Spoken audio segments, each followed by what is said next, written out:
చిత్ర పరిశ్రమలో ఎంతో మంది నటవారసులు ఎంట్రీ ఇచ్చారు, ఇంకా ఇస్తూనే ఉన్నారు. అయితే హీరోలుగా ఎంట్రీ ఇచ్చిన వారే ఎక్కువగా కనిపిస్తుంటారు. చాలా తక్కువ మంది మాత్రమే విలన్స్, క్యారెక్టర్ ఆర్టిస్టులుగా పరిశ్రమలోకి వస్తూ ఉంటారు. కానీ ఓ స్టార్ హీరో కొడుకు మాత్రం వీరందరికంటే భిన్నంగా డైరెక్టర్గా ఇండస్ట్రీలోకి అడుగు పెట్టకపోతున్నాడు.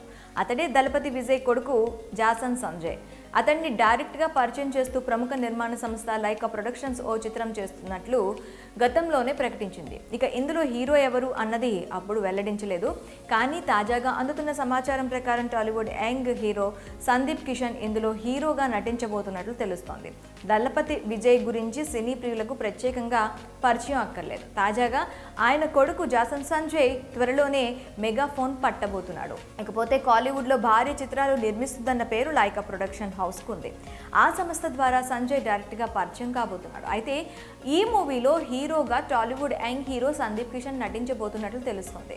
ఇక ఈ మూవీకి సంబంధించి మరో విశేషం ఏంటంటే ఏఆర్ రెహమాన్ కొడుకు సంగీతం అందించబోతున్నట్లుగా సమాచారం.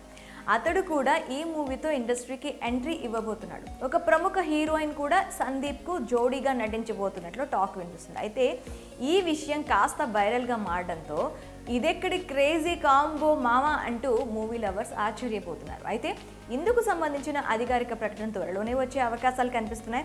త్వరలోనే ఈ సినిమా సెట్స్ పైకి వెళ్ళనుంది. కాగా సందీప్ కిషన్ ఇటీవలే వచ్చిన బ్లాక్ బస్టర్ మూవీ రయాన్లో కీలక పాత్ర పోషించిన విషయం తెలిసిందే.